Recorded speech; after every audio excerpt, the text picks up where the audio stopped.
Welcome back. Our top story today is the 20th anniversary of the day.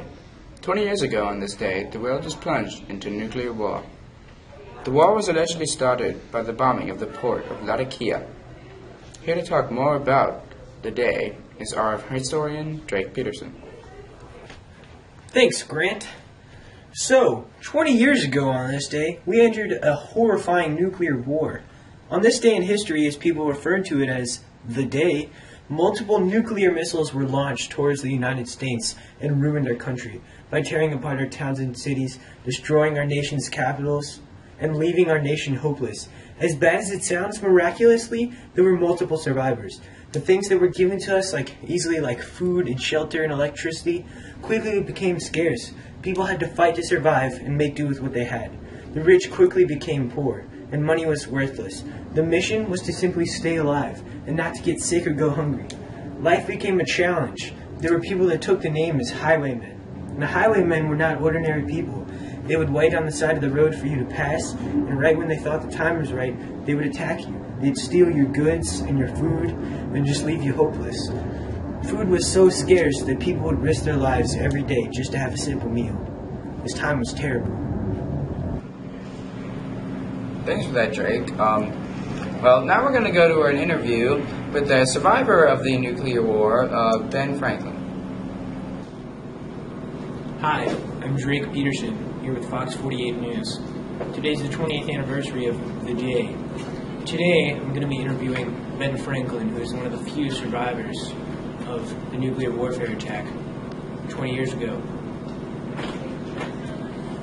So we're going to go ahead and bring Ben in, ask him a few questions about his experience. Ben, would you come in, please? Yeah. Hi, how you doing, Ben? Hey, hello, Drake. Thanks for having me on the show. Oh, yeah, no problem. So, Ben, give me a little background on your experience 20 years ago today. Like, what were you doing? Well, when the bombs hit, I was asleep, and I heard the whole house rumbling, and I thought there was an earthquake. But I remembered there weren't earthquakes in Florida. So I was like, well, someone must have dropped the bomb.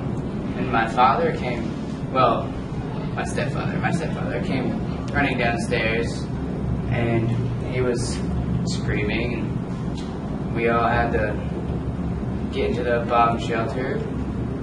But I had to stay strong, because my real father, he told me that I either had to grow up fast or die. And I chose to grow up fast. Wow, it's really great. Wow, yeah, that's touching. So you said you were scared. Exactly. What exactly made you afraid? Well, I couldn't really be scared or afraid. It was a very scary experience for me. I felt like, at any moment I could have died, and it was very bad, but I survived, as you can well tell. And, well, as I said, my father told me to stay strong, so I had to stay strong. Yeah. So, Ben, I would imagine that any person to live needs salt. Mm-hmm. So exactly what did you guys do about the scarcity of salt after? Well, it started to run out quick, and we needed a way to get more. And we rationed it, but that wasn't enough, because each day we were sweating so much. Yeah. So the doctor, when he was injured,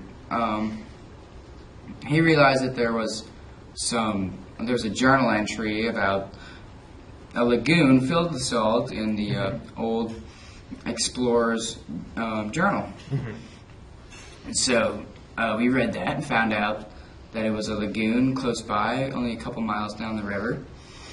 And my uncle took an expedition there, found 50 pounds of salt, so much, it sustained us forever. And that was great, that saved us. Oh, yeah, wow, that's really cool, actually. Yeah. And one of my other questions was, you said when the bomb dropped, you guys were out of school, obviously, because you couldn't go to school. So, did you ever feel lonely, or were you all happy that you were out of school, or how did you feel about that? Well, I really didn't think much about school, because I had more important things to do, like surviving, first of all. And Of course. well, maybe when things settled down and the highwaymen stopped coming and killing all of our people, well, let me think.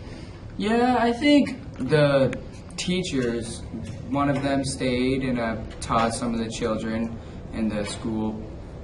Yeah. But, yeah, it came back in a year or two. I'm still quite educated. I understand. Alright, well, I think all in all, I'm a very lucky person, because all those very fortunate, all those twists of fate that saved my life. Yeah. Hmm.